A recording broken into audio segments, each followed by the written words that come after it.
Le Mali, le Niger et le Burkina Faso ont tourné le dos à la France au profit de Moscou notamment, depuis le discours de Ouaga qui était plein d'espoir. Vous, est-ce que vous avez des regrets par rapport à ça? Des regrets, moi j'en ai beaucoup pour la jeunesse de ces pays. Je vous le dis, parce que c'est une jeunesse à laquelle je suis éminemment attaché. Je ne dis pas ça parce que vous êtes là, mais parce que, là encore, on a des millions de Maliennes, de Maliens, de Burkinabés, de Nigériens qui arrivent en France, de familles partagées, parce qu'on a tellement fait avec ce pays. Parce qu'on a des dizaines de jeunes soldats qui sont partis mourir pour éviter que les terroristes djihadistes prennent possession du pays. Quand il dit qu'ils ont tellement fait avec ce pays-là, parlant du Mali, du Niger ou du Burkina Faso, tellement fait quoi? Tellement fait de mal, parce que ce n'est que ça que je vois. Hein. Tellement commis de crimes, tellement commis d'exactions, tellement commis de tortures, tellement commis de massacres, tellement pillé, tellement être en complicité avec les terroristes, tellement être en complicité avec des gouvernements vassaux. C'est de ça dont il s'agit. Nous sommes pour la souveraineté des peuples et pour l'intégrité territoriale, respectant le droit international. Et il y a d'ailleurs pour la France pas de double standard. Ça vaut pour l'Ukraine, ça vaut pour le Proche et Moyen-Orient, ça vaut pour le continent africain. Président, vous parlez d'intégrité de territoire, mais Madagascar, justement, réclame cette intégrité de territoire concernant les îles Éparses. Vous avez dit en 2019, les îles Éparses sont la France. Est-ce que vous envisagez une restitution de ces îles? Non, ce que nous avons décidé de faire avec le président Razol, c'est d'avoir... Voilà la seule chose, c'est qu'enfin le président Poutine arrête de mentir. Quand le président Poutine parle aux négociateurs américains, il leur dit « je veux la paix ». Quand il parle à la planète entière, il dit « moi je veux la paix ». Il continue de bombarder l'Ukraine. Il continue de tuer des vies en Ukraine. Ah, ces gens s'y fatiguent, ces gens s'y fatiguent, ces gens s'y fatiguent.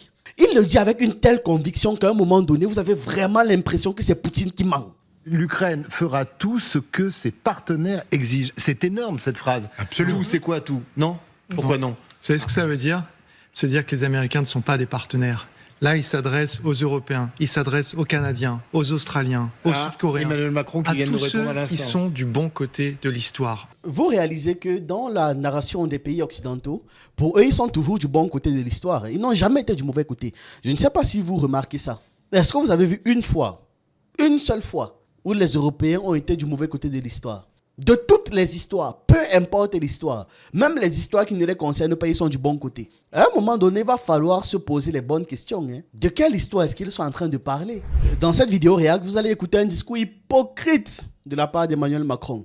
Je vous l'ai dit, le plus hypocrite, mais non, c'est faux. Vous savez, chaque jour, il sort de nouveaux niveaux. C'est pour ça que ce sera juste un discours hypocrite, mais il faut qu'on le traite. Parce qu'à partir de ça, on a de nouveaux éléments à charge. Et c'est toujours bien de rappeler ce que ces gars font. Donc voilà, passons à la torture. Nous sommes pour la souveraineté des peuples et pour l'intégrité territoriale, respectant le droit international. Et il y a d'ailleurs pour la France pas de double standard.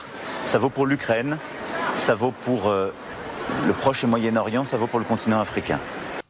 Là, il est même où comme ça? Pourquoi est-ce qu'on a caché loin là-bas en arrière les enfants noirs à Madagascar? Hein? Il fait quoi là-bas jusqu'à il fait les discours, il sourit, il montre ses dents aux gens? Et je m'honore de cette position. Et donc nous continuerons à défendre le droit du peuple ukrainien à vivre en paix sur son territoire et dans ses frontières internationalement reconnues. C'est pourquoi nous avons toujours condamné la guerre d'agression russe. Et nous sommes à un moment où j'espère la paix pourra se bâtir et je veux saluer les efforts faits par la diplomatie américaine. Mais je veux rappeler les faits là aussi. Il y a un agresseur, la Russie, et un agressé, l'Ukraine. Je veux rappeler les faits. Il y a quelques semaines, sous l'impulsion américaine, le président Zelensky a fait un geste incroyable.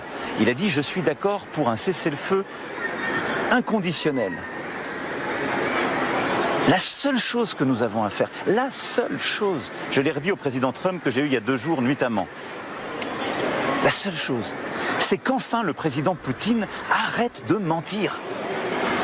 Quand le président Poutine parle aux négociateurs américains, il leur dit « je veux la paix ». Quand il parle à la planète entière, il dit « moi je veux la paix ». Il continue de bombarder l'Ukraine. Il continue de tuer des vies en Ukraine. Ah, ces gens s'y fatiguent, ces gens s'y fatiguent, ces gens s'y fatiguent. Il le dit avec une telle conviction qu'à un moment donné, vous avez vraiment l'impression que c'est Poutine qui ment. C'est-à-dire qu'à force de répéter ou d'entendre ça constamment, vous aurez vraiment l'impression que c'est Poutine qui ment. Et vous voyez, il le dit avec le ton. Genre, que Poutine arrête de mentir. Je n'ai jamais vu une seule personne qui a travaillé pour Poutine dans les négociations ou autres, dans cette affaire de guerre en Ukraine, qui est venue par la suite dire que l'objectif de Poutine, c'était de mentir. Je n'ai jamais vu. Je n'ai jamais vu une seule personne qui a travaillé dans les négociations, qui a travaillé dans cette affaire de guerre en Ukraine, qui est venu dire par la suite, même après avoir fui et j'en passe, qui est venu déclarer que l'objectif de la Russie, c'était de gagner du temps pour pouvoir se réarmer et attaquer l'Ukraine. Jamais. En revanche, il y a un ancien président français, et il y a l'ancien chef d'État de l'Allemagne, Angela Merkel, qui ont déclaré, affirmé en public qu'ils n'ont jamais compté, envisagé, respecter un quelconque accord. Oui, mais il faut que celui qui est attaqué accepte de poser les armes. Mais les accords de Minsk, il faut les c'est lui qui les a trahis. il faut les faire. C'est lui qui les a trahis. Et quand vous avez quelqu'un qui pense que le droit et les règles... Les accords de Minsk pouvaient être signés à plusieurs reprises. Mais ils ont été signés, ils n'ont pas été respectés. Voilà. Par lui. Qui Il y avait l'idée que c'était Poutine qui avait voulu gagner du temps. Non, c'est nous qui voulions gagner du temps pour permettre à l'Ukraine de se rétablir, de renforcer ses moyens militaires. Il n'y a pas de négociation et il ne faut pas que des leaders européens évoquent le mot négociation tant que vous êtes dans cet état d'esprit et tant que vous avez la capacité de vous battre jusqu'au dernier. Donc quand on parle de quelqu'un qui ment, c'est qui a systématiquement brisé et annulé les accords. Un Poutine qui dit qu'il veut la paix, c'est un Poutine qui dit qu'il veut la paix. Quand l'Ukraine arrive et dit qu'elle veut un cessez-le-feu sans condition, pourquoi faire? Combien de cessez-le-feu sans condition avant ont été un prétexte pour réarmer l'Ukraine? Et vous voyez, il le dit, il met de la conviction dans la voix, jusqu'on a l'impression que voilà, c'est Poutine qui dérange. Non! Voilà les criminels. Mais arrêtez de mentir. Arrêtez de mentir, on voit tous vos mensonges. Vous mentez tout le temps, en permanence, ça n'arrête pas. Arrêtez de mentir. Vous et vos frères européens, arrêtez de mentir. Les gens ne sont pas dupes. La preuve en commentaire. En termes de mensonges, Macron est un expert. Il ne fallait pas écouter Boris Johnson, l'ancien premier ministre anglais, qui a entraîné cette guerre.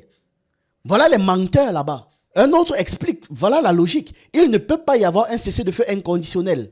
Vu qu'un cessez-le-feu doit forcément être suivi d'une condition, au moins une, que personne n'attaque l'autre. Qu'est-ce qu'on me raconte là? Cessez-le-feu inconditionnel, ça vient d'où? Et c'est toujours Macron, on parle de mensonge, c'est toujours Macron, c'est un commentaire qui le dit, qui dit pas de double standard pour l'Ukraine et le Moyen-Orient. Alors, que faites-vous lorsqu'il s'agit de Gaza? Que dites-vous lorsqu'il s'agit d'Afrique? Le plus gros hypocrite. On peut descendre comme ça pendant longtemps. Vous allez voir que ce n'est que lui qui est en charge là. J'ai écouté 3 mots. Nous savons qui est le menteur. Je veux juste voir la tête de Vladimir Poutine en train de regarder cette vidéo d'Emmanuel Macron. Personne ne le prend au sérieux. Il parle trop, va sauver l'Ukraine et laisse Trump en paix. C'est la France qui prétend être pour la souveraineté des peuples, MDR. Mort de rire. Côté mensonge, il s'y connaît Macron. Personne n'y croit même pas un seul instant à ces gars. Mais c'est eux qui ne font que jacasser. Il n'y a qu'une seule réponse qu'on attend. Est-ce que le président Poutine est d'accord pour un cessez-le-feu inconditionnel? Non, il ne peut pas être d'accord pour un cessez-le-feu inconditionnel. Un cessez-le-feu inconditionnel n'a aucun sens. Les Américains l'ont proposé, les Européens le soutiennent, le président Zelensky a dit oui. Si le président Poutine dit oui, les armes se taisent demain, les vies sont sauvées. La communauté internationale n'a qu'une chose à faire. Et l'énervement américain ne doit se porter que sur une seule personne, le président Poutine. Il doit répondre à la question qu'il leur pose. En tant que quoi? En tant que qui? Vous êtes quoi dans ces équations? Vous déclenchez une guerre chez lui et c'est à lui de faire le mea culpa. Non, vous vous prenez même pour qui au juste? Et à ce moment-là, nous pourrons construire une paix juste, solide, durable, robuste. C'est-à-dire que ce sont eux qui déclenchent la guerre. Ce sont eux qui entraînent les morts par dizaines de milliers. Et ensuite, ce sont toujours eux qui viennent prétendre vouloir sauver les gens. C'est-à-dire une paix qui permettra de trouver des concessions territoriales, des garanties de sécurité solides. Mais au moment où je vous parle, c'est pas comme si c'était rien passé ces dernières semaines. Les Américains ont proposé quelque chose, les Ukrainiens ont dit oui. Et nous le soutenons. Il faut maintenant que la Russie donne sa réponse. Si la Russie dit « je ne suis pas prêt à un cessez-le-feu », elle aura menti au président américain, elle aura menti à tous ceux à qui elle dit qu'elle voulait la paix, et il faudra en tirer les conséquences. S'il dit oui, demain nous avons un cessez-le-feu. Bon, la Russie va dire non, parce que la Russie va dire non. Ça n'a aucun sens ce qu'ils sont en train de dire là. La Russie va dire non, vous allez faire quoi? Vous n'allez rien faire, vous n'allez rien dire. Et donc nous n'avons... Moi je ne veux pas aller dans les faux débats. Il n'y a qu'une seule voix maintenant à entendre et une seule réponse à entendre. Est-ce que la Russie dit qu'elle fait le cessez-le-feu? C'est tout. Vous avez parlé au président Trump, vous allez lui parler? Je lui ai parlé il y a 24 heures, dans la nuit d'avant-hier à hier. Vous pensez qu'il peut infléchir sa position ou qu'il reste sur des positions difficilement conciliables? Mais il veut trouver des accords, et je le respecte tout à fait, et il veut un accord de paix complet, c'est le négociateur aussi. Mais je remets les choses dans le bon ordre. Il ne peut pas y avoir d'accord de paix s'il n'y a pas déjà un accord sur ce qu'il a obtenu du président Zelensky, qui était une avancée très forte du président Zelensky. Et je le dis avec ici beaucoup de force, la première et la réponse qui est, si je puis dire, le commencement à tout, c'est le cessez-le-feu inconditionnel que les Russes doivent accepter. Pas de gel sur la ligne du cessez-le-feu sur la ligne de front actuelle. Toutes les autres questions sont des questions qui relèvent d'une négociation de paix qui doit ensuite se faire et qui prendront en compte les positions militaires, les questions territoriales, les questions sécuritaires. Mais alors même que la Russie continue de bombarder Kiev, on ne peut pas demander d'accepter ceci ou cela. Président, imaginez-vous à la place du président Zelensky. Est-ce que vous pensez qu'il peut faire des gestes d'ouverture quand aujourd'hui sa capitale est bombardée? Imaginez-vous à la place du président Poutine. Est-ce que vous pensez qu'il peut faire des gestes d'ouverture quand aujourd'hui sa capitale est bombardée? On peut poser exactement la même question. Soyons raisonnables. Vous avez vu la question de la Crimée? Soyons raisonnables. Monsieur le Président, vous parlez d'intégrité de territoire, mais Madagascar, justement, réclame cette intégrité de territoire concernant les îles Éparses. Vous avez dit en 2019, les îles Éparses sont la France. Est-ce que vous envisagez une restitution de ces îles? Non. Voilà. La journaliste l'a eu. Vous parlez d'intégrité territoriale, de souveraineté des peuples. Madagascar et ses îles Éparses. Rendez. Pourquoi est-ce que vous ne voulez pas rendre? Il n'a même pas trop réfléchi, il était déjà en train de dire non. Et en tout cas, on écoute. Sont la France. Est-ce que vous envisagez une restitution de ces îles? Non, ce que nous avons décidé de faire avec le président Azoul, c'est Voilà la... Littéralement le 2 poids 2 mesures. Littéralement le 2 poids 2 mesures. Non, ce que nous avons envisagé, c'est... L'intervention très attendue, c'était en plus le thème de ce LC Midi au moment où nous allions prendre la parole sur et l'Europe dans tout cela très absente avec un échec il y a 2 jours à Londres, une réunion avortée et on a l'impression que les trains passent surtout entre Moscou et Washington et qu'il n'y a aucun Européen dedans. Alors, c'est intéressant ce que dit le président parce qu'on a l'impression que c'est une ancienne diplomatie. Est-ce qu'il suit véritablement? Il nous a dit il y a un peu plus de 24 heures, j'ai eu Donald Trump, on s'est expliqué. Mais quelque part, quand on écoute Emmanuel Macron, il dit aussi Trump fait tout à l'envers, faut tout remettre dans le bon sens. Est-ce que Trump l'écoute? Est-ce que Poutine l'écoute? Non, la réponse est clairement non. Il ne représente rien devant ces 2 gars-là. Peut-être qu'on l'écoute juste par courtoisie et encore, je ne pense même pas qu'on l'écoute vraiment. Peut-être que quand il dit qu'il a eu un appel avec Trump, c'est un appel de 10 minutes, juste qu'on lui donne 2-3 instructions et il s'arrête là. Est-ce que Trump l'écoute? Est-ce que Poutine l'écoute? C'est le retour des grandes puissances. De toute façon, donc en fait, chacun joue sa carte. Le côté américain, le côté russe. Où le président a parfaitement raison, c'est que rien ne peut se faire tant qu'il y a des missiles qui partent de part et d'autre, parce que les Ukrainiens également répliquent aux Russes. Donc le problème, il faut que ça s'arrête. Voilà quelqu'un d'honnête, quelqu'un qui affirme au moins des vérités. Pour l'instant, on ne sait jamais avec eux. Il faut stabiliser, parce que les Ukrainiens également répliquent aux Russes. Donc le problème, il faut que ça s'arrête. À un moment donné, il faut stabiliser. C'est le plus fort, théoriquement, qui doit donner l'exemple. Donc on peut considérer que les Russes doivent s'arrêter, évidemment, de bombarder Kiev. Non. Ce n'est pas une affaire que c'est le plus fort qui doit donner l'exemple. D'ailleurs, dans ce cas de figure, non. C'est celui qui est le plus agressif qui doit donner l'exemple. Ce n'est pas une affaire de plus fort. C'est le plus agressif qui doit donner l'exemple. Et le plus agressif, c'est l'Ukraine. Et c'est ce moment fatidique, et c'est ce que j'ai dit tout à l'heure, c'est qu'en fait, le fait que Zelensky résiste encore, fait qu'il refuse ce cessez-le-feu, qui est le minimum pour commencer à discuter sur quelque chose. Il faut que les combats s'arrêtent un tout petit peu. Donc il faudrait que l'Ukraine et que Zelensky se couchent pour que Poutine dise c'est bon, je ne tire plus aucun missile. C'est qu'il n'y ait plus de missiles qui partent de part et d'autre de la frontière et qu'il n'y ait plus d'opérations d'infanterie ou de blindés sur la ligne de front. Oui, mais qui décide, colonel ? C'est Zelensky et Poutine de l'autre côté. C'est pas Trump pour le coup. Le deuxième point qui est très gênant, c'est quand Zelensky dit qu'il ne cédera rien sur la Crimée. Ce qui veut dire que, de façon, je dirais, subliminale, il accepterait éventuellement de discuter sur le Donbass. Et ça, c'est très compliqué. C'est que... Mais ce qu'il dit, oui, alors vous avez raison, on va revoir cette citation parce qu'elle interpelle, il parle de la Crimée, mais il dit, j'aimerais bien qu'elle arrive, je suis prêt à tout accepter, je crois, de mémoire de mes... Merci, voilà. L'Ukraine fera tout ce que ses partenaires exigent. C'est énorme, cette phrase. Absolument. Tout, c'est quoi tout ? Non ? Pourquoi non ? Vous savez ce que ça veut dire ? C'est dire que les Américains ne sont pas des partenaires. Là, ils s'adressent aux Européens, ils s'adressent aux Canadiens, aux Australiens, aux Sud-Coréens, Emmanuel Macron qui vient de nous répondre à l'instant. À tous ceux qui sont du bon côté de l'histoire. En l'occurrence... Il a mis, pardon, c'est intéressant, il a mis les États-Unis hors jeu. Vous réalisez que dans la narration des pays occidentaux, pour eux, ils sont toujours du bon côté de l'histoire. Ils n'ont jamais été du mauvais côté. Je ne sais pas si vous remarquez ça. Est-ce que vous avez vu une seule fois, où les Européens ont été du mauvais côté de l'histoire ? Tout ce qu'ils font, c'est qu'ils sont du bon côté de l'histoire. Et ils prennent toujours les bonnes décisions. C'est quand même curieux, non ? La population européenne ne se pose pas parfois cette question-là. Mais bizarrement, c'est toujours en Europe qu'il y a eu les plus grands massacres. Bizarrement, c'est toujours le fait de leur civilisation qui ont causé des plus grands massacres ailleurs. Mais ils sont toujours du bon côté de l'histoire. De toutes les histoires, peu importe l'histoire, même les histoires qui ne les concernent pas, ils sont du bon côté. À un moment donné, il va falloir se poser les bonnes questions. De quelle histoire est-ce qu'ils sont en train de parler ? De quelle histoire ? Celle qu'ils se racontent eux-mêmes dans leur tête ou l'histoire vécue par tout le monde ? Parce que s'il s'agit de l'histoire vécue par tout le monde, là, vous n'avez jamais été du bon côté. Nulle part et à aucun moment. Les États-Unis se sont mis hors jeu. Oui, et ils ne se sont pas mis hors jeu. Ils se sont mis du côté de la force et non du côté du droit dans ce jeu qui n'en est pas un d'ailleurs, même si on peut filer la métaphore trumpienne sur qui a les cartes et qui n'a pas les cartes. On revient encore sur ce que je disais dans une précédente analyse sur cette affaire de la force. Personne n'a plus utilisé la force pour pouvoir soumettre qui que ce soit que les Européens. Personne. Dans toute l'histoire de l'humanité, personne. Ils ne parlent que par la force et ils ne comprennent que la force. Les affaires du droit international, c'est quand ils voient qu'ils sont trop faibles pour pouvoir utiliser la force.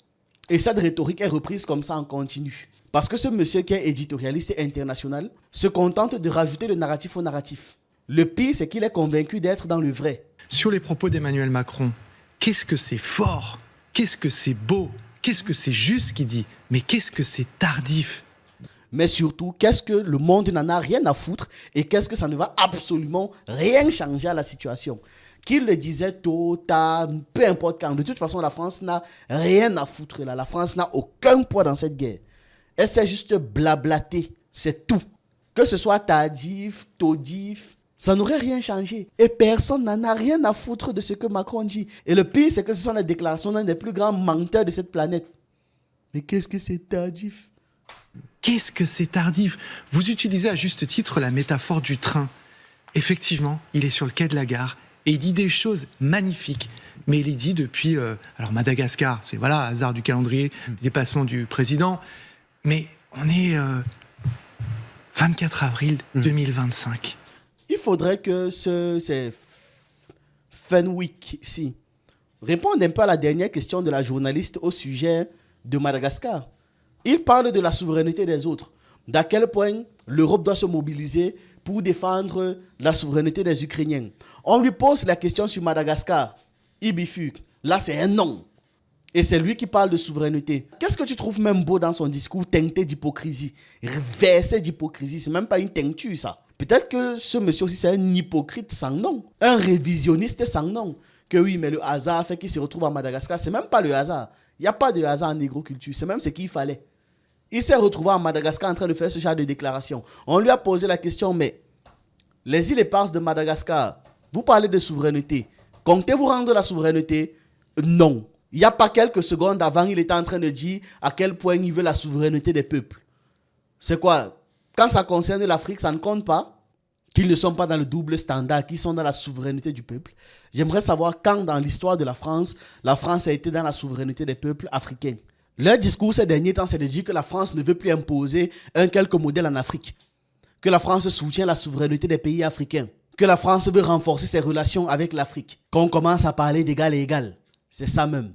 Jusqu'à ils prétendent fermer les bases militaires. Ils prétendent, parce qu'on sait ce qui s'est passé. C'est juste que les gars ont retiré les treillis militaires et ils ont enfilé les vêtements des agences de sécurité privées qui continuent un néocolonialisme brutal, qui continuent les répressions, qui continuent le pillage de ressources, qui continuent de faire des tentatives d'assassinat contre les leaders souverains en Afrique, qui continuent de les jeter en prison, qui continuent de les traquer, de les torturer, qui maintient à la tête des pays africains des élites corrompues. Les bases militaires qu'on voit en Côte d'Ivoire, au Gabon, à Djibouti, là, c'est pour qui continue de soutenir le terrorisme. Jusqu'à certaines chaînes françaises se sont transformées en relais d'information pour les terroristes. On juge la France sur ses actes et non pas sur les paroles. Vous êtes hypocrite. Vous avez un double standard. Ils sortent même ses dents. Qui a même permis à ce type d'arriver à Madagascar. Jusqu'à ce sont les enfants de Madagascar qu'on met au coin. Ils ne pouvaient même pas aller faire ça ailleurs, là où il n'y a pas de représentation africaine. C'est quelle image ça? Macron continue de soutenir des dictatures. Si ce n'est pas certaines dictatures militaires, comme on peut le voir en Guinée, ce sera des dictatures constitutionnelles, comme ce que l'on peut voir en Côte d'Ivoire. Il continue d'exploiter les ressources des pays africains, de militariser l'influence française. Et c'est lui qui vient nous parler de souveraineté. Il est simplement en train d'adapter son discours, comme ils l'ont toujours fait d'ailleurs. Il essaie simplement de sauver l'image de la France. Que de temps passé. Que de morts. Et que de morts. Que de morts. Et ensuite... Les morts causées par qui? Par vous qui avez organisé la guerre. Pour filer votre métaphore, Christophe, celle du train, où est sa proposition à lui? Le train dont il parle, il a quitté la guerre. Vous pouvez prendre le nôtre de train, Vous savez le en mot fait. le plus important qu'utilise le président français dans tout ce qu'il vient de dire là, et il l'a utilisé 2 fois. Je me l'ai écouté, c'est « mais ».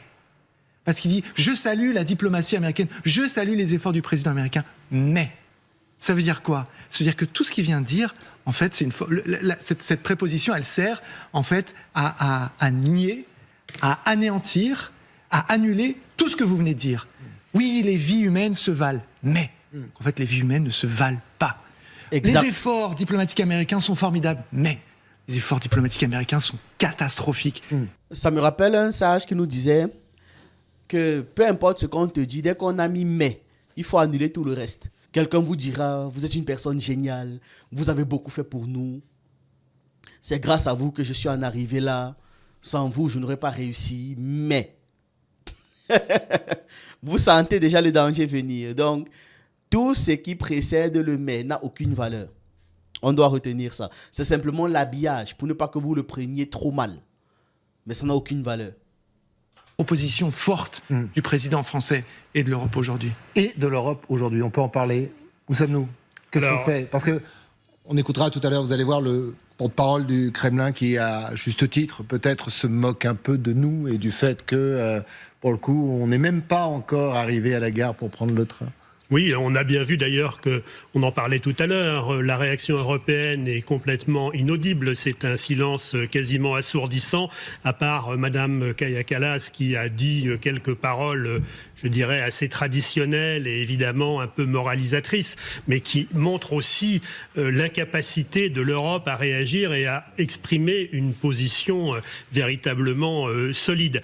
Sur la déclaration d'Emmanuel Macron, moi je n'ai pas vraiment le sentiment que ça arrive si tardivement. J'ai plutôt l'impression qu'Emmanuel Macron a depuis, je dirais pas toujours, mais très longtemps, dit qu'un cessez-le-feu était la première étape et que le plan de paix qui pourrait être proposé soit par les Américains, maintenant on voit que c'est un peu hors sujet, mais aussi par les Européens, viendrait dans un deuxième temps. Or, si on regarde les communiqués de l'Élysée depuis des mois et des mois, c'est toujours ça. C'est d'abord un cessez-le-feu, il faut que les armes se taisent, et ensuite on prend le temps de discuter de la paix, c'est-à-dire faire exactement l'inverse de ce que font Trump et Poutine en discutant séparément et en laissant les Européens de côté. Mais c'est vrai que les Européens n'ont aucun plan solide à proposer, notamment sur un point essentiel, qui est celui des garanties de sécurité pour l'Ukraine, qui pour l'instant n'existe pas du tout. Alors on va écouter le porte-parole du Kremlin, je vous laisse la parole juste derrière, sur notre incapacité à peser dans ce deal aujourd'hui dans le dos des Ukrainiens. D'après ce que nous comprenons, ils n'ont pas réussi à rapprocher leur position sur certains sujets. C'est pourquoi cette réunion n'a pas eu lieu. Je le répète, nous poursuivons nos contacts avec les Américains. Nous n'avons pas de contact avec les Européens ni avec les Ukrainiens. Toutefois, le président Poutine reste ouvert à ce type de contact.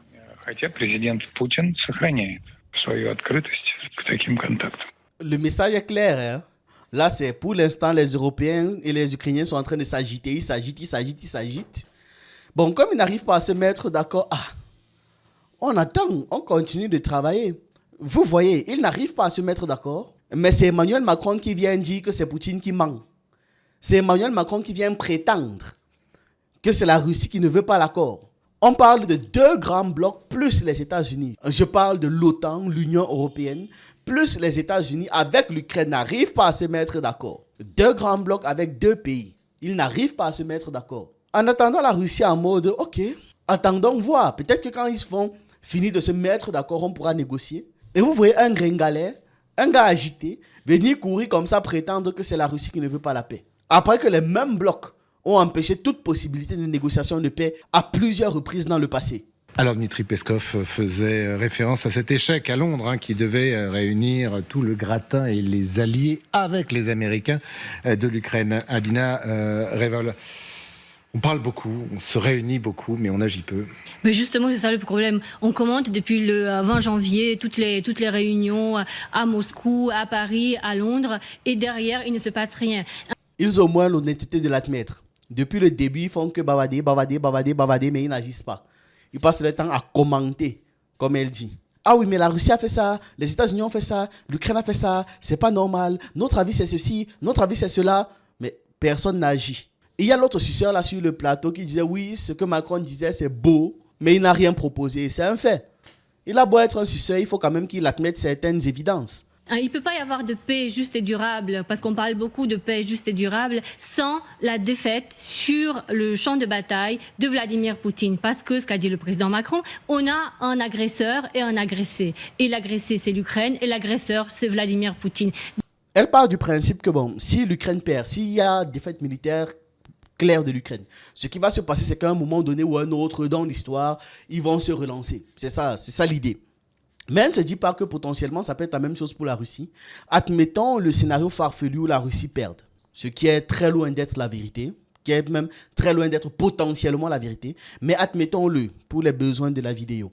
Si pour elle, une défaite de l'Ukraine va entraîner à un moment donné dans l'histoire une résurgence de cette affaire, vous pensez que du côté russe, ce sera quoi? On oublie, on passe à autre chose? Non. La seule manière qu'il y ait une paix durable là, si on doit même vraiment parler de paix durable, c'est une annexion complète et totale et intégrale de l'Ukraine. Là, il y aura une paix durable. Il n'y aura pas une manière détournée de vouloir relancer une quelconque guerre. Donc, les Européens, maintenant, ils doivent prendre le courage à deux mains, et ils ont beaucoup, contrairement à ce qu'on dit, ils ont beaucoup d'outils à leur disposition. Il y a les sanctions qui fonctionnent très bien. Il y a le système SWIFT parce que...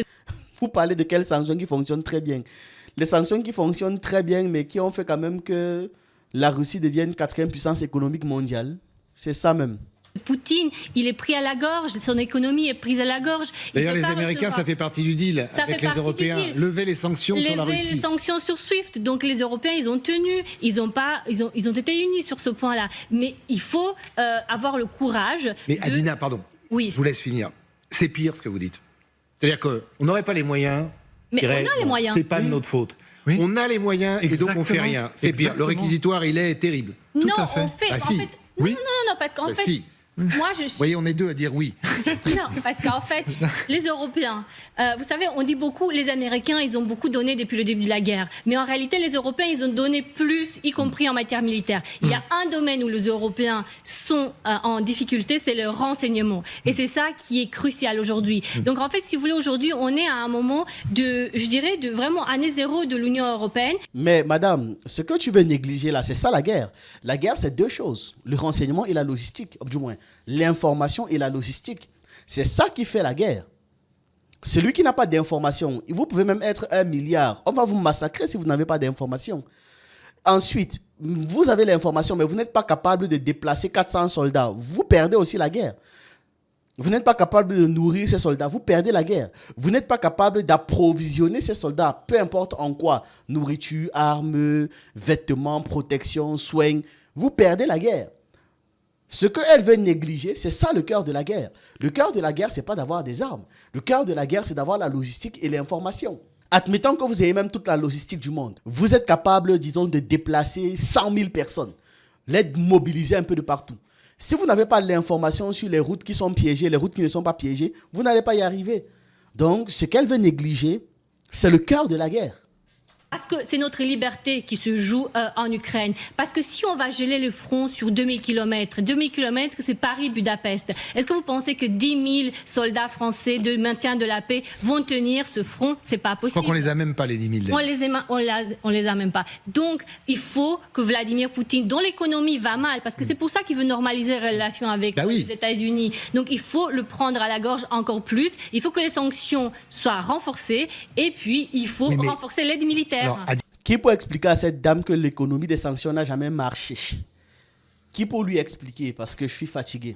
Dina, il faut, je crois que ça doit faire 3 ans qu'on attend, il faut. Non, mais Colonel, juste une réaction quand même sur ce qu'a dit le président. Alors je crois que d'ailleurs Emmanuel Macron rajoute, faudrait quand même pas qu'on se trompe. Et il s'adresse aux Américains. L'agresseur, c'est Vladimir Poutine, pas Volodymyr Zelensky. Donc quelque part que l'on arrête d'attaquer, enfin quand on est américain ou à la Maison Blanche, qu'on arrête d'attaquer. Mais le problème, encore une fois, c'est que c'est une réalité opérationnelle éternelle. C'est que celui qui a la force va imposer ses vues. Et malheureusement, encore une fois, c'est que les Russes sont les plus forts militairement et les Américains sont les plus forts militairement. Et encore une fois, je suis d'accord sur l'Europe, mais l'Europe, c'est un âge militaire. C'est un âge qui n'a pas de force. C'est 27 États complètement divisés. Donc en fait, c'est trop tôt. Peut-être que dans 10 ans, ce sera possible. Ce fameux pilier européen existera. Mais en tout cas, il n'existe pas aujourd'hui. Donc le problème, c'est le retour de cette force, et cette force affirmée, et en plus tellement éhontée. Enfin, c'est vraiment, c'est posé sur la table et on ne peut pas résister, parce qu'encore une fois, la morale n'a jamais fait gagner une guerre. Il a très bien conclu. La morale n'a jamais fait gagner une guerre. Une guerre, c'est simplement une escalade de l'horreur. Ça va de mal en pire. Je dis bien une escalade de l'horreur. Jusqu'à ce que la personne la plus morale reste fait non. Mais on paie pour sauver au moins les quelques vies restantes. À un moment donné, même si vous êtes bon comment, lorsque vous devez faire une guerre, surtout quand on parle d'une guerre de survie, vous n'avez pas d'autre choix que d'effacer votre morale. Sinon, vous la perdez cette guerre. Parce qu'en face, ils vont effacer leur morale et très rapidement. On voit d'ailleurs la morale du gouvernement ukrainien. Là, nous avons Emmanuel Macron qui évoque la situation au Sahel. Une fois de plus, il met sa bouche dans nos choses. Le Mali, le Niger et le Burkina Faso ont tourné le dos à la France au profit de Moscou notamment. Depuis le discours de Ouaga qui était plein d'espoir, vous, est-ce que vous avez des regrets par rapport à ça? Des regrets, moi j'en ai beaucoup pour la jeunesse de ces pays. Je vous le dis. Pourquoi? Toi en tant que qui? Parce que c'est une jeunesse à laquelle je suis éminemment attaché. Tu n'es pas éminemment attaché à la jeunesse de ton pays, que tu passes ton temps à presser. Tu viens de dire que tu es attaché à la jeunesse des pays du Sahel.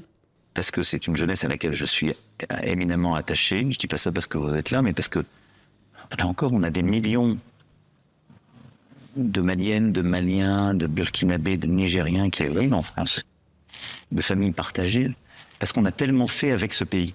Parce qu'on a des dizaines de jeunes soldats qui sont partis mourir pour éviter que les terroristes djihadistes prennent possession du pays. Quand il dit qu'ils ont tellement fait avec ce pays-là, parlant du Mali, du Niger ou du Burkina Faso, tellement fait quoi? Tellement fait de mal, parce que ce n'est que ça que je vois. Hein. Tellement commis de crimes, tellement commis d'exactions, tellement commis de tortures, tellement commis de massacres, tellement pillé, tellement être en complicité avec les terroristes, tellement être en complicité avec des gouvernements vassaux, C'est de ça dont il s'agit. Et c'est encore lui qui revient sur les fameux quelques dizaines de soldats français morts là. Nathalie Yamb avait déjà détaillé ça à plusieurs reprises. Je vais simplement remettre sa vidéo. Parce que toute occasion est une bonne occasion pour rappeler que ces gens mentent constamment. Toute occasion est une bonne occasion pour rappeler qu'ils ne se sont jamais sacrifiés pour personne d'autre qu'eux-mêmes. Donc écoutez cet extrait. Les prétendus soldats français qui sont morts au combat au Sahel. Andy Fila, mort en réparant un frigo à N'Djamena. C'est ce que vous avez entendu là. Adrien Quélin, mort en réparant un camion. La bascule de la cabine lui est tombée dessus. Marc Martin Vallet, accident de la route. Albéric Rivetta, arrêt cardio-respiratoire. Je continue.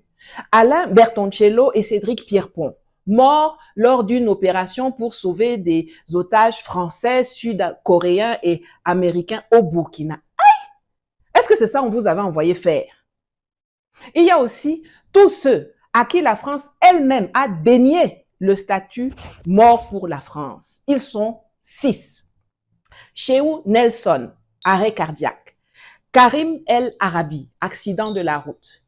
Abdelatif Rafik, accident lors de la maintenance d'un camion au sein de la base Barkhane. Vous avez bien entendu, hein, le type était là-bas en train de réparer un camion au sein du camp de l'armée française. Un pneu éclate, paf, on nous le colle, mort au combat. Morgan Henry, mort sous sa tente dans le campement français au Burkina Faso. C'est-à-dire qu'on se lève un matin, on trouve un Gugus mort dans son lit et tac, il devient mort au combat. La gendarmerie, là-bas chez eux, a ouvert une enquête depuis 2020, donc 5 ans, et ils n'ont jamais rendu public les résultats. Eux-mêmes savent pourquoi. Ensuite, il y a Nicolas Roche. Pour lui, on n'a jamais indiqué de quoi il est mort. Son nom a été effacé du mémorial des morts pendant les opérations extérieures françaises. Et enfin, il y a aussi Jean-Luc Ronis. Lui, là, je ne sais pas ce qu'il a fait, mais ce n'est que 3 mois après son décès que sa commune a été informée. Lui aussi a été zappé du mur des noms du monument aux morts pour la France en opération extérieure, inauguré en 2019 par Macron. Impossible de trouver une photo de lui. Si vous-même, vous le cachez, pourquoi vous voulez le mettre sur nos épaules? Bon, on est à combien? On est à 12, non? Attendez, je continue. Il y a eu 13 morts dans un accident de 2 hélicoptères de l'armée française causé par des palabres internes entre leurs équipes au sol et dans les airs. Les gars se disputent entre eux là-bas, ils se crachent, ils meurent. Un coup comme ça, ça devient mort au combat.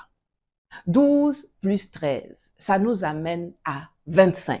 On continue. 16 ont sauté accidentellement sur des mines. Est-ce que l'on doit pour autant les comptabiliser dans le lot de ceux qui sont morts au combat?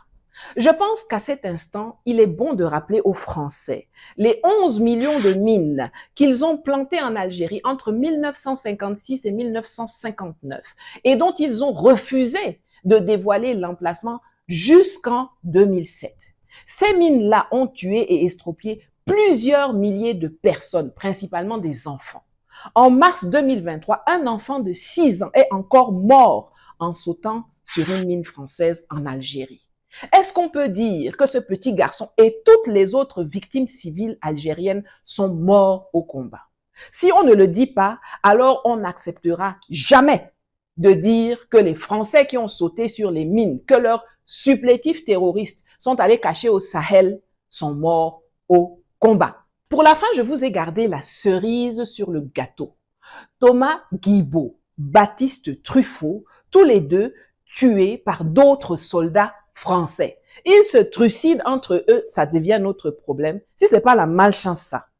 Sur les 58 dont il parle, 43 sont morts dans des accidents, parfois d'ailleurs de leur propre fait, ou se sont tués eux-mêmes entre eux.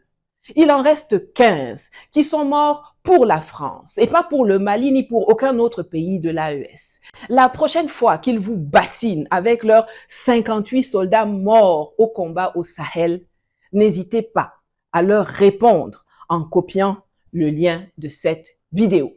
Donc quand il est en train de parler de il y a eu quelques dizaines de soldats français qui sont morts pour le Sahel, c'est faux. Ils sont morts pour eux. Ils sont morts pour le fric, pour l'argent. Ils sont morts pour leur patrie, pour leur pouvoir, pour maintenir la colonisation en Afrique. Ils ne sont pas morts pour les Africains. Et qu'aucun Africain ne croit jamais à ce discours. Que je peux pas vous dire, je suis heureux. Mais je mettrai peut-être une réserve. Qu'est-ce qu'on a mal fait? Qu'est-ce qui s'est passé? Vous n'avez rien bien fait, vous avez tout mal fait. Déjà que votre démarche initiale était criminelle. Comment la suite pourrait être positive? Vous n'avez rien fait d'intéressant. D'ailleurs, qui sont même ceux qui sont dans la salle qui ne parlent pas là? C'est normal. Ce qu'on a mal fait, c'est qu'on n'a pas réussi à sortir de la réponse sécuritaire. J'ai pourtant redoublé d'efforts. Le premier sommet que je fais en juillet 2017 avec tous les présidents de ce qu'on appelait à l'époque le G5 Sahel, j'ai dit, il faut mettre des projets, il faut de la gouvernance, il faut qu'on a... Parce que sinon, dès qu'on arrête un groupe terroriste, il arrive à réattirer des jeunes parce qu'il n'y a pas d'espoir. Oui, l'espoir que vous avez retiré aux gens. Et c'est toujours vous qui financez les terroristes là. Et effectivement, c'est parce qu'il n'y a pas d'espoir. C'est parce que les gens ne savent pas vers qui se tourner, vers quoi se tourner. Et donc vous profitez de ça via vos ONG. Vous savez que la France finance dans les pays africains des ONG qui se chargent de recruter des terroristes. Comment ça marche? On va envoyer dans les zones les plus appauvries du pays, bien évidemment après avoir conseillé les dirigeants en place de laisser ces zones appauvries, dirigeants qui écoutent à tue-tête. Ensuite, ils envoient des ONG qui organisent les sociétés dans ces zones abandonnées là, à la place de l'État. Résultat, les populations sont fidèles à qui? Aux ONG. Maintenant, du jour au lendemain, on arrive et on dit aux populations que vous voyez, on ne peut plus vous aider, votre gouvernement nous l'interdit. Votre gouvernement est dictateur. Votre gouvernement nous massacre, récupère l'argent qu'on avait fait pour vous. Hein? Il récupère tout ça. Mais il y a un espoir. Si vous prenez les armes, on va faire en sorte de vous en donner. Et que vous alliez combattre votre gouvernement, ne vous inquiétez pas, on pourra à nouveau vous aider. En face, la personne ne connaît pas le gouvernement en place. En face, la personne ne connaît pas le gouvernement qui a pris le pouvoir. En face, la personne sait juste que les seuls gens qui nous ont aidés depuis que je suis né, ce sont ces ONG. Les personnes qui ont fait en sorte que ma mère puisse nous élever, ce sont ces ONG. C'est grâce à ces ONG que je ne suis pas mort de maladie. Donc, leur loyauté ne vont qu'envers ceux qu'ils connaissent, ceux qu'ils voient. Ils n'ont aucune idée de qu'est-ce qui est l'aide, qu'est-ce qui n'est pas l'aide, qu'est-ce qui est de la manipulation. C'est comme ça que ces ONG sont capables de recruter à tour de bras des centaines de personnes pour pouvoir les retourner contre leur gouvernement. Ils n'ont absolument aucune conscience historique. Pas parce qu'ils sont dans la négation, parce qu'ils manquent juste d'informations. Et que la seule chose qu'ils connaissent, c'est ce que l'ONG leur a dit. Et on a un peu payé le prix de la mauvaise gouvernance politique, c'est-à-dire qu'il y a un système politique dont les jeunes ont voulu se débarrasser, je ne veux pas généraliser, dont certains ont voulu se débarrasser, et on a été emporté avec. Mais on n'était pas là par connivence, on était là parce que ces responsables politiques élus par leur peuple nous avaient demandé de les protéger. Oui, de les protéger eux, uniquement les responsables. D'ailleurs, ils n'ont même pas demandé, vous avez imposé votre protection. Parce que c'était une protection à double tranchant. Si tu fais ce qu'on te dit, on te protège. Si tu ne fais pas ce qu'on te dit, c'est nous-mêmes qui t'éliminons. Et la CEDEAO nous avait demandé de la protéger face au terrorisme djihadiste. Et on a fait ce qu'on devait faire. Et il y aurait sans doute pas, à coup sûr, le Mali ne serait plus un État unique si on n'était pas intervenu en 2013. Bien sûr, c'est ça même. Fini de bien te pomper le dard, après tu fous quand même le camp. Le Mali ne serait plus un État unique si on n'était pas intervenu en 2013. Et je le dis d'autant plus aisément que je n'ai pas eu à porter ce choix, il a été fait par mon prédécesseur. Mais on est resté trop longtemps dans une posture de soutien sans que ça bouge sur les projets, justement, et sur la rénovation démocratique. Ensuite, qu'est-ce qui s'est passé? Des fautes. Est-ce que ça représente le peuple un putsch? Ben non, parce que c'est pas une élection. Ça dépend. Un putsch peut être représentatif d'un peuple, comme au Burkina Faso, comme au Mali, comme au Niger. Parce qu'ils en ont marre des gens qui se prétendent démocrates, mais qui sont en réalité des dictateurs constitutionnels. D'ailleurs, nous avons même un qui est en train de parler. Lui, c'est un dictateur constitutionnel. Si les choses fonctionnaient bien en Afrique, il y a tout ce désordre parce que les choses fonctionnent mal. Et les choses fonctionnent mal parce que des gens comme lui et ses prédécesseurs ont organisé le désordre. Ils ont organisé la désorganisation, littéralement, méticuleusement, méthodiquement. Ils ont organisé le désordre. Aujourd'hui, ils viennent là se présenter en tant que garant de la morale. Et donc je dirais, en bon français, the jury is still out. Parce que la jeunesse, elle ne s'est pas exprimée, elle n'a pas voté. Il dira en bon français et il prononce ce mot en anglais. Oh, tellement représentatif d'à quel point ces gars sont soumis aux États-Unis. Donc je dirais, en bon français, the jury is still out. Parce que la jeunesse, elle ne s'est pas exprimée, elle n'a pas voté. Et au bout de quelques années, moi je n'ai pas commenté les choses, comme ils ne voulaient plus lutter contre le terrorisme, c'est retiré. NR Choisy, il n'y en avait plus. Mais je constate qu'aucun d'entre eux, contrairement à ce qui s'est passé au Gabon, n'est pressé de faire des élections libres. Pourquoi voulez être pressé de faire des élections libres quand le territoire est en guerre? Ce n'est pas lui qui disait que l'Ukraine ne peut pas faire d'élections parce qu'ils sont justement en guerre. Et qu'est-ce qu'ils ont fait au bout de quelques années? Ils ont été appelés l'assureur en dernier ressort de leur sécurité, pas de la sécurité de leur peuple, les Russes. Toujours en train d'accuser les autres de ce qu'ils font. Et le monsieur, il est là dans la pièce, il secoue la tête. Vous faites même quoi là-dedans? Bon, je suppose qu'ils ont été soigneusement choisis. Ce qu'ils racontent, c'est du n'importe quoi. C'est la France qui n'était présente que pour sécuriser les dirigeants. Ils accusent la Russie de ce qu'ils faisaient ou font dans certains pays. D'ailleurs, la Russie n'est même pas arrivée en mode on va sécuriser le peuple ou sécuriser le gouvernement. Non, c'est on va vous former militairement pour que vous sécurisiez vous-même. C'est une aide militaire, une aide de renseignement. Alors que ce que la France fait dans d'autres zones et faisait dans ces zones-là, c'était littéralement être la garde rapprochée du président pro-Occident en place. Qu'est-ce qu'elles font, ces milices russes? Parce que ce sont des milices privées et publiques. Elles mettent la main sur les ressources et elles protègent les putschistes. Mais elles ne se battent pas contre le terrorisme et elles ne protègent pas les gens. Exactement ce qu'il faisait. Exactement ce qu'il faisait. Parce qu'il le dit, il a l'air très sérieux, il pense que les gens vont y croire. Et une fois de plus, les commentaires sont représentatifs de la réelle pensée que les gens ont par rapport à ce qu'il a raconté. Il y a un qui dit, nous ne nous sommes pas tournés vers la Russie. Nous nous sommes tournés vers la défense de nos intérêts propres. Chaque pays défend ses intérêts et les pays africains doivent défendre leurs intérêts, point. Le Sahel n'est pas un territoire français, merci. Parce qu'il arrive, il dit, je suis très inquiet, blablabla, blablabla. Quand les gens mouraient en centaines de milliers dans ce territoire-là, vous n'étiez pas très inquiet, ça allait. Rien qu'au Burkina Faso, c'était près de 40% du territoire qui était contrôlé par les terroristes. Nous savons qu'ils mentent. Ils savent qu'ils mentent. Ils savent que nous savons qu'ils mentent. Nous savons qu'ils savent que nous savons qu'ils mentent. Et pourtant, ils persistent à mentir. Emmanuel Macron est traumatisé. Vive la transition dans l'AES. Je suis d'accord avec toi. Depuis le Mali, nous sommes fiers de nos dirigeants actuels à 100%. Voilà. Tu ne respires que de l'arrogance. Et nous, la jeunesse, dont tu es en train de parler, soutenons les États de l'AES. Point. C'est représentatif. Dis plutôt que tu regrettes de ne pas avoir pu piller plus longtemps nos ressources. Son objectif est de changer l'opinion publique. Mais ils ne savent pas qu'on les a dépassés sur ce point. Voilà.